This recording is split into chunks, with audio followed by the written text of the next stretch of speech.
Salut à tous. Dans ma dernière vidéo, j'avais dit que je tournerais la deuxième vidéo. J'avais dit que je la tournais à la suite ou que je la tournais le lendemain.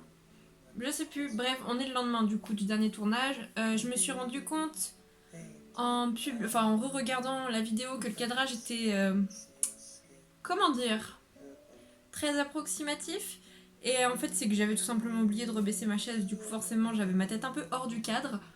Enfin bon, c'est des petites erreurs auxquelles je vais remédier, mais honnêtement, j'avais déjà tourné cette vidéo 4 fois. J'en avais un peu marre de devoir ressortir à chaque fois tous mes livres, etc. Donc, tant pis, il faut bien commencer quelque part. Donc aujourd'hui, on se retrouve pour le deuxième format de cette chaîne YouTube que j'ai intitulé Le Papier. Alors, je vous ai dit dans la précédente vidéo qu'il y aurait 4 formats. J'ai eu une autre idée entre temps, donc au final, il y en aura 5, dont un qui en fait est une sous-catégorie entre guillemets du papier en fait. Parce que il y a des œuvres où je vais pas aller aussi profondément dans le texte que je peux le faire dans le papier, tout simplement parce que j'aurai pas forcément le temps de faire les recherches nécessaires, etc. Et du coup, ce sera peut-être plus dans le style d'un débrief de fin de lecture, et du coup, ça s'appellera les petits papiers. Donc, au final, je me rends compte que peut-être l'épisode d'aujourd'hui serait plus un petit papier qu'un papier, mais je vais le garder dans la case papier parce que si ça se trouve, les petits papiers seront encore plus courts que ce que je vais vous faire aujourd'hui. Je vais essayer de pas trop parler, enfin que ça aille assez vite parce que si je fais que des vidéos de 50 minutes, on va pas s'en sortir. Donc, le principe du papier, c'est de vous parler d'une œuvre. Donc, j'ai un peu le plan de l'émission, entre guillemets. Alors, combien de points j'ai? Je crois que j'en ai 4. 1, 2, 3 et 4, c'est ça. Donc, d'abord faire un rapide rappel sur l'auteur, ensuite la date d'écriture et le contexte d'écriture de l'œuvre, le corps du texte, donc ça peut être un peu tout et n'importe quoi, et les liens et références. En l'occurrence, pour cette œuvre-là, il y en a 3. L'œuvre en question, c'est celle qui est juste ici, Asylum, d'Emily Autumn. C'est une œuvre dont j'avais entendu parler sur Tumblr parce qu'il y avait une citation de ce bouquin-là, il n'était pas encore traduit en France. Et le titre américain, c'est The Asylum for Wayward Victorian Girls. Et je pensais pas qu'il serait traduit, parce que déjà pour le trouver, même sur les sites où je vais d'habitude pour acheter des livres en version originale, c'était compliqué de le trouver. Donc je pensais pas qu'il serait traduit en français. Et je suis tombée dessus par hasard à la FNAC alors que je cherchais du Stephen King, je crois. Bref, j'étais très contente. Je crois qu'il n'est pas encore sorti en format poche, donc là c'est le grand format, ça coûte 21 €. Tap tap tap. Par quoi est-ce que je commence? Ouais, je vais vite fait, je vais commencer dans l'ordre. Donc, Emily Autumn, j'ai toutes mes notes qui sont là, donc je vais souvent regarder là parce que j'ai pas appris tout par cœur et j'ai pas imprimé. Je pense que j'imprimerai les prochaines fois si j'ai assez de papier et assez d'encre. Bref, du coup, c'est une auteure américaine, elle vient de Californie, et c'est une musicienne. Et en fait, donc dans ce roman-là, son personnage principal s'appelle Emily Autumn parce que c'est inspiré de son histoire à elle. Donc voilà, après j'irai pas jusqu'à dire que c'est une autobiographie ni rien parce que c'est plutôt dans la veine fantastique. Donc c'est librement, on va dire que c'est librement inspiré de ce qu'elle a vécu. Donc du coup, elle fait du violon depuis qu'elle est toute petite. À la base, elle est chanteuse. Elle est très connue dans le monde du rock, je crois. Oui, c'est ça. Donc elle devient chanteuse, musicienne de théâtre, donc musicienne pour des pièces de théâtre et auteure, et elle fait le tour du monde. Elle est connue dans l'univers du rock, notamment grâce à son album Fight Like a Girl et Ophéliaque. Voilà, elle a également été actrice dans des comédies musicales.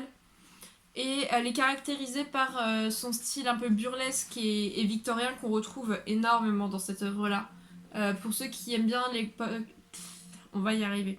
L'époque victorienne, ce qui est mon cas, lisez-le. Juste, voilà. Il m'a fait un peu penser... Je vous en parlerai peut-être après. On va maintenir le suspense. Il m'a fait penser à un jeu vidéo. Si vous aimez les jeux vidéo, je vous le recommande très fortement, mais je vous dirai son nom après. Voilà. En œuvre littéraire, il pourrait éventuellement se rapprocher de Alice au Pays des Merveilles, je pense, au niveau de l'univers. Enfin, on en reparlera après, mais je trouve quelques points communs. Oui, et elle se peint un cœur sur la joue, et ça devient un peu son symbole, le symbole de sa communauté. En fait, il y a beaucoup... Enfin, en fait, je savais pas, mais elle a une grande communauté à travers le monde, surtout en Europe et aux États-Unis. Et du coup, ses fans se peignent oui, ils se font un cœur brisé. Brisé, je crois qu'il est le cœur. Ou non, juste un cœur. Bref, sur la joue. Et du coup, voilà. Et du coup, sa communauté se nomme les Plagrats, donc les rats pestiférés, enfin qui ont la peste. Plague, c'est la peste en anglais. Voilà, donc il y a une grosse fanbase autour de l'histoire d'Emily. Et donc normalement, il devrait y avoir une adaptation au cinéma et en comédie musicale. L'auteur est en train de travailler dessus, donc normalement, on devrait avoir ces deux adaptations-là qui sortiront je ne sais pas quand, mais qui devraient sortir. Donc voilà pour le rapide rappel sur l'auteur, enfin rappel, plus une présentation de l'auteur du coup. Donc le roman lui-même, en fait ça va être un peu la suite de la biographie parce que comme c'est pas autobiographique mais comme c'est librement inspiré de son histoire, forcément il y a des liens. Donc elle a arrêté l'école à 10 ans pour se consacrer à la musique. Mais malgré sa quasi-absence de scolarité, les premières éditions auto-publiées de son œuvre The Asylum for Wayward Victorian Girls ne montrent pas de réelles lacunes en grammaire ou en syntaxe. Tout ce que je vous dis là, en fait, c'est qu'à la fin... Voilà. À la fin, on a tout un encart à propos de l'auteur que j'ai lu, du coup. Et du coup, je vous fais un peu un résumé de ce qui est dit à la fin. Comme ça, je suis sûre de pas raconter de bêtises. Donc sa première version reliée est publiée en 2008, donc mine de rien c'est une édition c'est un bouquin qui commence à dater. Et je trouve ça étonnant de ne pas en avoir entendu plus parler. Après c'est peut-être juste moi qui n'ai pas regardé aux bons endroits, mais j'en avais pas entendu parler avant l'année dernière sur Tumblr, je crois. Son roman a été cité dans le cadre du programme de psychologie à l'université d'Oxford à Londres. Vers 20 ans, elle est diagnostiquée dépressive sévère et est en réalité atteinte de troubles bipolaires. Ce genre d'erreur de diagnostic arrive assez régulièrement dans le sens où finalement c'est assez difficile de faire la distinction entre les deux maladies. Enfin bref, là je vais m'engager dans un terrain que je ne maîtrise pas forcément. Mais voilà, du coup, la dépression sévère. En fait, la bipolarité alterne des phases de dépression sévère et des phases maniaques, en fait, où on est plein d'énergie, on veut faire plein de choses. Et du coup, quand on est dans une phase descendante, on va dire, on peut être diagnostiqué dépressif sévère, alors qu'en fait, c'est juste une phase de la bipolarité. Bref, on y reviendra aussi parce que c'est un point important du bouquin. Donc son roman s'inspire librement de sa propre existence, comme je vous l'ai dit. Et certaines pages du journal, je vais en revenir quand je vais vous parler de comment est fait le bouquin. Donc certaines pages du journal sont les réelles pages du vrai journal d'Emily qu'elle tenait secrètement lorsqu'elle a été internée de force à la suite d'une tentative de suicide. Donc il y a eu 4 éditions, 2007, 2011, 2012, 2017 en anglais, et donc là en français 2019 du coup. Alors l'édition que j'ai actuellement, la maison d'édition c'est Hugo Roman, la collection Nouveau Monde, donc sortie en 2019, et il y a 421 pages. Voilà, pour ceux que ça intéresse. Juste quelque chose, parce que je pense que je l'ai pas mis plus tard, je suis tombée sur quelques... Enfin, je pense que c'est pas des fautes d'orthographe, ça doit être des fautes de frappe qui n'ont pas été corrigées. Voilà, c'est pas forcément gênant, mais si vous êtes assez bon en orthographe, etc., des fois vous pouvez bugger un petit peu sur le mot. C'est pas la seule édition à faire ça, hein. Je suis déjà tombée sur ce genre de coquilles dans plein d'autres bouquins. Donc voilà, juste je vous le précise. Donc c'est une maison d'édition que je ne connaissais pas du tout. Alors voilà, pour le corps du texte, comment est-ce que c'est fait? En fait, le roman est divisé en deux parties. Et en fait, c'est... Je sais pas si vous allez pouvoir voir. Des notes d'hôpital, en fait. Donc c'est un journal, donc avec des notes écrites par le personnage principal. Et pourquoi je dis en deux parties? Parce qu'en fait, on suit deux personnages qui s'appellent Emily toutes les deux. Donc Emily IE, comme l'auteur, qui est à notre époque et qui a fait une tentative de suicide, et son psychiatre du coup ne pouvait pas lui renouveler son traitement si elle ne se faisait pas interner. Ce qui est, je crois, le cas également en France. Parce que ne pas envoyer à l'hôpital une personne qui a fait une tentative de suicide, c'est une non-assistance à personne en danger. Donc voilà, bref. Et le deuxième personnage, Emily avec un Y, qui, elle, vit à l'époque victorienne, et qui va également faire une tentative de suicide, et qui va également, du coup, être internée de force. Et du coup, pour elle, hop, ça va être les lettres d'asile pour sa partie. Donc voilà.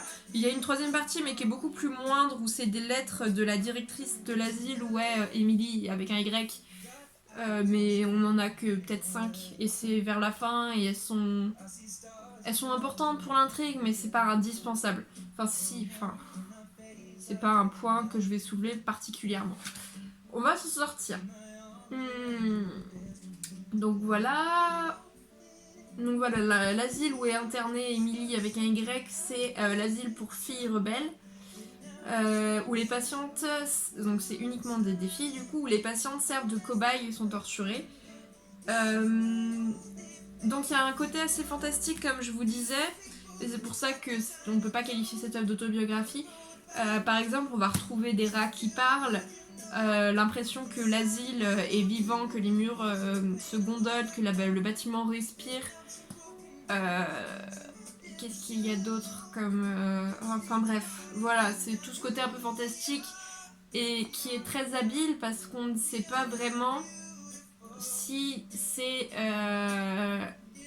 le fait d'une maladie mentale potentiellement chez le personnage, puisqu'elle est quand même en asile, si ça vient d'un délire chez elle ou si c'est vraiment ce qui arrive. Voilà, mais l'auteur ne précise jamais. Voilà, grâce à la focalisation interne, parce qu'on est du point de vue en fait du personnage. Donc grâce à la focalisation interne, on ne sait pas si c'est dû à une quelconque pathologie mentale d'Emily, parce qu'on n'a aucun... comment ça s'appelle ? On n'a aucun point de vue externe, narrateur, c'est ça le mot que je cherchais. Il n'y a aucun narrateur pour venir éclaircir ce point, en fait. On est obligé de croire sur parole ce que nous dit le personnage, parce qu'on n'a que son point de vue. Et le même procédé, je vais essayer de pas vous spoiler, mais le même procédé est utilisé vers la fin du roman du côté d'Emily, où du coup on peut pas savoir si ce qu'elle vit est réel ou si c'est juste elle qui délire. Alors les deux protagonistes semblent être une seule et même personne, non seulement par le fait que leurs prénoms sont les mêmes à une différence orthographique près, mais aussi par le fait qu'elles ont toutes les deux été abusées par des hommes, elles sont toutes les deux internées de force, ont toutes les deux un docteur effrayant qui semble faire une fixation sur elles. Elles jouent toutes les deux du violon, elles sont toutes les deux seules, elles sont toutes les deux internées après une tentative de suicide, et elles ont toutes les deux la même marque sur la joue. Alors Emily IE, donc temps moderne, se dessine un cœur sur la joue comme l'auteur en fait. Et Emily avec un Y a reçu de la cire bouillante sur la joue qui lui fait une forme de cœur. Elles écrivent toutes les deux, donc ce qui s'apparente à un journal, l'une dans un carnet, l'autre sur des morceaux de tapisserie. Et c'est à travers ces notes que les deux femmes sont connectées. Emily IE trouve en fait chaque jour dans un petit carnet, dans son carnet en fait, qu'elle récupère, elle retrouve tous les jours une lettre d'Emily avec un Y intercalée entre les pages. Et donc les deux jeunes filles ont des ressemblances physiques, notamment les bas rayés qu'on retrouve sur la couverture, la marque en forme de cœur, tant et si bien qu'il est difficile de faire la différence entre les deux femmes, et même Emily IE finit par peiner à se dissocier d'Emily avec un Y. Et du coup voilà, on en vient au fameux jeu qui est, je pense, mon jeu vidéo préféré. L'ambiance du côté Emily avec un Y me fait beaucoup penser au jeu Alice Madness Return, qui est inspiré du coup de l'univers de... j'allais dire J.K. Rowling, mais absolument pas. Je vais pas retrouver son nom. De Alice au Pays des Merveilles. Je vais pas retrouver le nom de l'auteur. Sacrilège, je sais. Bref, notamment le passage où dans le jeu Alice se retrouve à l'asile. Pour ceux qui connaissent le jeu, pour ceux qui connaissent pas, si vous aimez les jeux avec de beaux décors, où il y a plusieurs quêtes à faire avec un personnage à prendre en main, etc. Je vous le conseille. Vraiment, il est magnifique. Enfin bref, je vais pas m'étaler, c'est pas le sujet de la vidéo. Et du coup, voilà, l'ambiance du côté d'Emily avec un Y m'a fait beaucoup penser à ce jeu. Ensuite, donc, 2 points importants, ce que j'attendais du livre et ce que j'en ai pensé. Alors, ce que j'attendais du livre, j'en attendais beaucoup. J'attendais quelque chose de très psychologique, de centré sur la souffrance interne des personnages, des réflexions sur les pathologies mentales, une description des asiles de l'époque victorienne et des hôpitaux psychiatriques d'aujourd'hui. En fait, j'attendais vraiment qu'on nous présente quelqu'un atteint de troubles bipolaires ou de dépression, comme est réellement la maladie, en fait, pas adaptée aux besoins du roman, romanticisé. J'ai re-regardé du coup la vidéo d'hier et c'est vraiment romanticisé le mot que je cherchais. Ce que j'en ai pensé, globalement un bon livre, même si c'est pas exactement ce à quoi je m'attendais.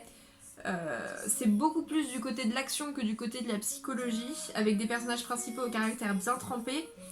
Vision des asiles de l'époque quelque peu biaisée par le côté fantastique et la nécessité d'une violence exacerbée. En effet, les tortures que subissent les jeunes filles, c'est vraiment un asile très particulier qui, en fait, n'est pas un asile. Hein, les filles là-bas servent de cobayes, ce qui n'était pas forcément le cas, même si les méthodes médicales de l'époque laissaient clairement à désirer.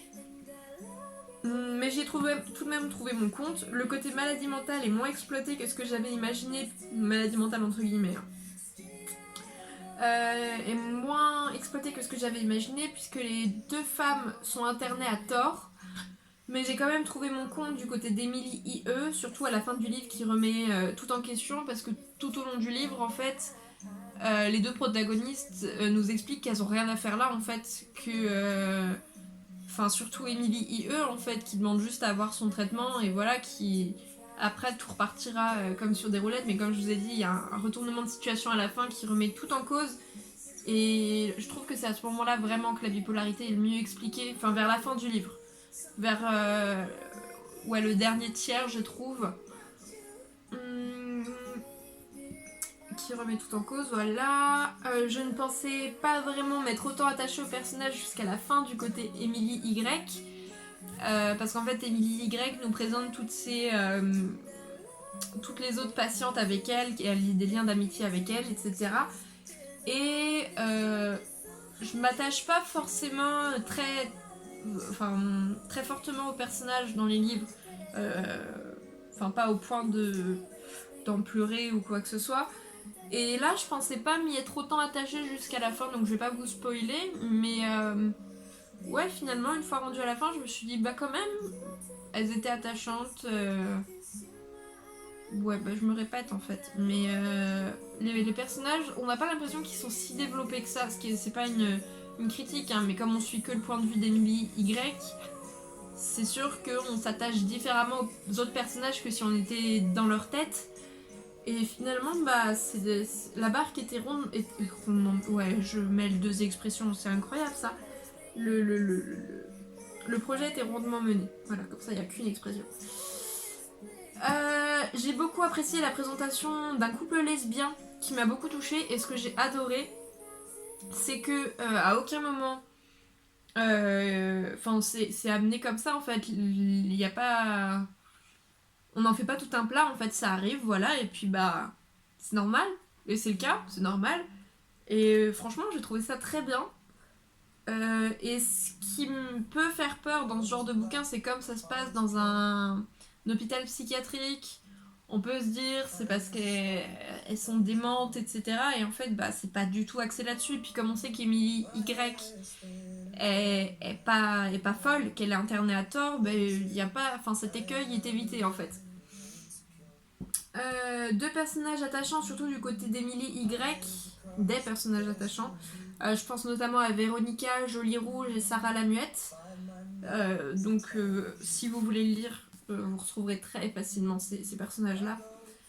Les derniers extraits du journal d'Emily IE consignés par les médecins sont probablement une de mes parties du livre préférées, si ce n'est ma préférée. La description de la bipolarité est très vraie, bonne description des phases maniaques et dépressives, et surtout du regard des autres et de la façon dont on est traité dès lors qu'on est diagnostiqué et ou sous traitement. C'est-à-dire que dès lors que vous êtes diagnostiqué dépressif ou autre, on vous croit plus sur parole, vous redevenez en fait un petit peu un enfant, où les autres se sentent obligés de prendre des décisions pour vous parce qu'ils ne vous pensent pas capable de les prendre. On vous croit plus forcément... Enfin voilà. Vraiment les dernières pages, vraiment très très cool. Voilà. Donc, si je devais donner une œuvre, une note, c'est pas quelque chose que j'avais prévu, mais je le ferai peut-être pas à chaque fois. Mais si je devais donner une note à ce livre, je dirais que globalement, c'est pas que j'ai été déçue, mais c'est que je m'attendais à autre chose, en fait. Je pense que je lui aurais peut-être mis un 6 s'il n'y avait pas eu, comme je disais, les... Comment ils appellent ça, les lettres? Voilà, les extraits tirés du carnet confisqué, passage intéressant tapé à l'ordinateur par souci de clarté. Hop. Donc c'est des passages que les médecins de l'hôpital psychiatrique ont récupérés du carnet d'Émilie IE. Et franchement, sans ces passages-là, je pense que j'aurais mis 6. Mais là, je pense qu'on peut partir sur un bon 7,5, 8. Mais en fait, j'ai du mal à mettre une note parce que c'est pas sur à quoi je m'attendais. C'est pas que c'est mauvais du tout, au contraire. Mais c'est juste que j'étais un peu surprise. Et du coup, j'ai du mal à émettre un jugement. Mais franchement, je vous le recommande. Pour quelle tranche d'âge? Je dirais 15-16 ans. À partir de 15-16 ans, après ça se lit, même si vous avez 25-30 ans. Même plus, hein, à la limite. Mais franchement, ouais. Après, si vous aimez l'époque victorienne, franchement, allez-y. Allez-y parce que j'ai trouvé ça très cool. Et parce que les œuvres qui traitent de l'époque victorienne, voilà.